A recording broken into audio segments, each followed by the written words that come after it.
keduanya untuk Harga mahal eksperimen Sintayong yang berujung kekalahan timnas Indonesia di tangan Cina. Jebol gawang timnas Indonesia, AFC beri sanksi pada striker Cina. Update ranking FIFA timnas Indonesia setelah kalah 2-1 dari Cina. Eliana Renders tak masuk skuad timnas Indonesia lawan Cina.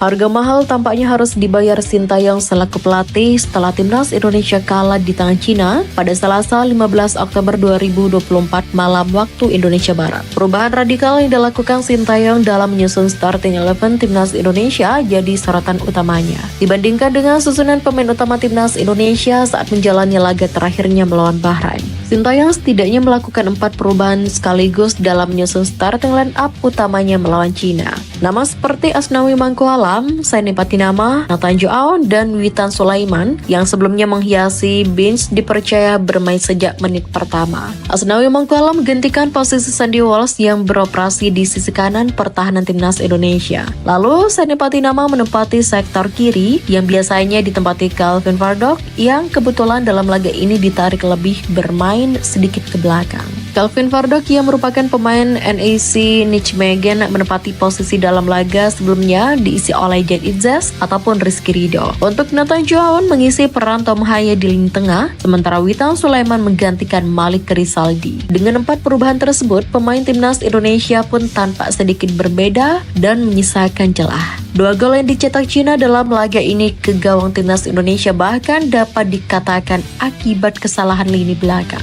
Untuk gol pertama, ketidaksigapan Saini Patinama yang tidak segera membuang bola di area berbahaya dimanfaatkan oleh Cina. Lalu untuk gol kedua, ruang kosong di lini pertahanan timnas Indonesia juga mampu dimanfaatkan oleh tuan rumah. Ketertinggalan 2 gol pada babak pertama seakan menjatuhkan mental pemain timnas Indonesia yang dianggap memiliki peluang lebih baik untuk memenangkan laga. Babak pertama selesai, timnas Indonesia tidak mampu mencetak peluang berbahaya ataupun gol ke gawang tuan rumah. Pada babak kedua, Sintayong mencoba melakukan pergantian lebih awal dengan menarik 3 pemain sekaligus. Pastel gol, Witan Sulaiman, Saini Patinama ditarik keluar digantikan Rizky Ridho, Marcelino Ferdinand, dan Tom Haya. Usaha yang dilakukan timnas Indonesia untuk mengejar ketertinggalannya tanpa menemui jalan buntu. Sebelum akhirnya pergantian terakhir dilakukan, Sintayong memasukkan Pratama Arhan dan Malik Rizaldi pada menit ke-85. 2 menit berselang, aksi Pratama Arhan saat memamerkan kualitas lemparan mautnya berujung dengan gol Tom Haya. Hanya saja gol balasan Tom Haya terlampau telat, berbagai usaha pemain Garuda akhirnya mentah begitu saja setelahnya. Timnas Indonesia pun akhirnya harus menelan kekalahan dengan skor 2-1 melawan Cina pada match leg keempat ini. Kekalahan dari Cina jelas menjadi pukulan telak bagi timnas Indonesia yang membuang kesempatan naik ke posisi 2. Raihan 0 poin melawan Cina membuat pasukan Sintayong harus tertahan di posisi kelima dengan perolehan 3 poin. Hasil negatif melawan Cina tentu menimbulkan berbagai sorotan yang bernada pro kontra, terutama terkait keputusan Sintayong dalam meracik susunan pemain utamanya. Anggapan terlalu meremehkan Cina hingga keputusan bongkar pasang pemain yang terlalu radikal jadi isu yang mencuat. Rating pemain utama yang diturunkan Sintayong dalam laga ini pun juga cukup buruk. Sebagaimana misal Asnawi Mangkualam yang diplot sebagai kapten hanya mendapat penilaian 6,5 dari SofaScore. Lalu Saini Patinama yang dipercaya sebagai starter lagi juga mendapat nilai 5,7 saja. Witan Sulaiman hingga Nathan Joao juga kompak mendapat penilaian di bawah 7 atas performanya dalam laga ini.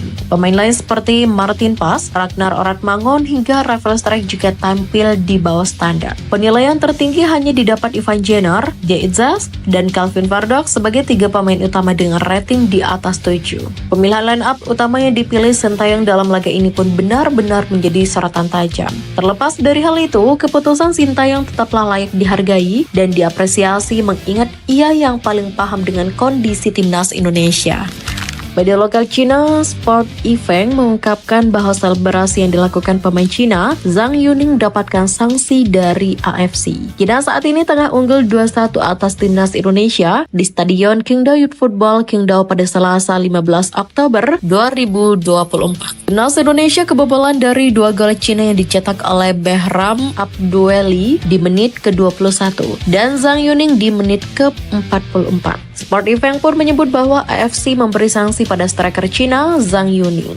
Zhang Yuning melakukan selebrasi dengan menangisi gol tersebut. Wasit yang memimpin pertandingan, Omar Mohamed Al-Ali pun memberikan kartu kuning karena selebrasi tersebut dianggap berlebihan.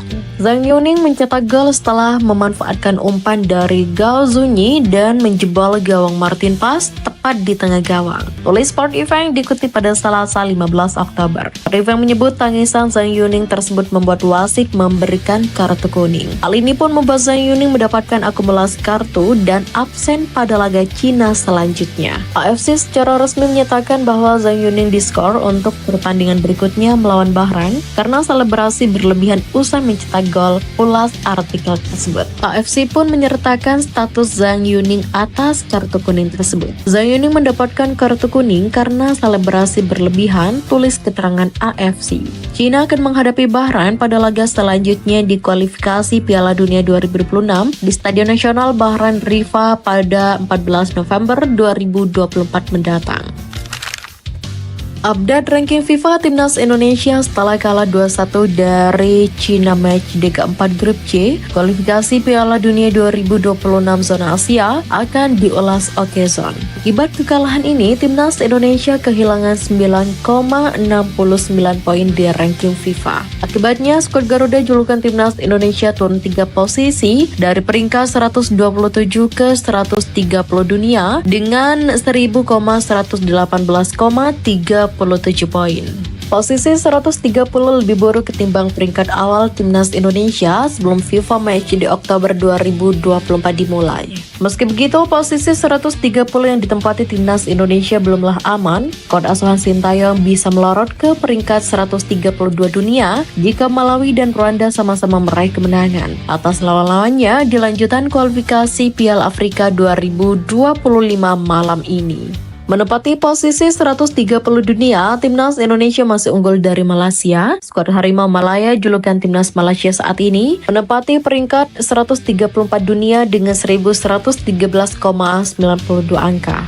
Sekarang harapannya kekalahan ini tidak membuat mental Timnas Indonesia terjatuh, sebab masih ada 6 laga yang bisa diandalkan Timnas Indonesia ke depan untuk meraih hasil positif. Terdekat lawan Timnas Indonesia adalah Jepang. Laga lanjutan match di kelima grup C kualifikasi Piala Dunia 2026 zona Asia itu akan dilangsungkan di Jakarta pada Jumat 15 November 2024 pukul 19 waktu Indonesia Barat. Setelah itu Timnas Indonesia akan menjamu Arab Saudi di match di ke-6 grup C. Laga juga dilangsungkan di Stadion Utama Gelora Bung Karno pada Selasa 19 November 2024 pukul 19 waktu Indonesia Barat. Satu yang pasti, peluang Timnas Indonesia merealisasikan misi finish 4 besar masih terbuka lebar. Finish 4 besar akan meloloskan Timnas Indonesia ke babak keempat kualifikasi Piala Dunia 2026 zona Asia.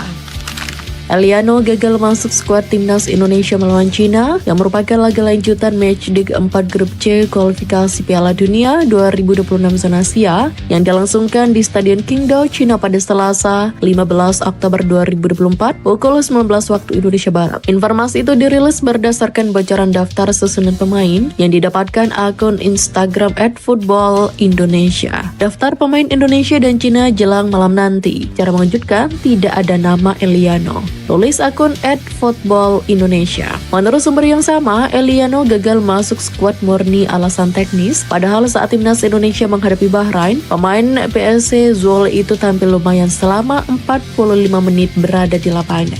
Selain Eliano, 3 nama lain yang gagal masuk skuad Timnas Indonesia melawan Cina adalah Jordi Amat, Muhammad Ferrari, dan Hoki Caraka. Jordi Amat mengalami cedera ankle dan sudah pulang ke Malaysia pada Senin, 14 Oktober 2024 malam waktu Indonesia Barat. Sementara itu, Muhammad Ferrari dan Hoki Caraka dicoret karena memang kalah bersaing.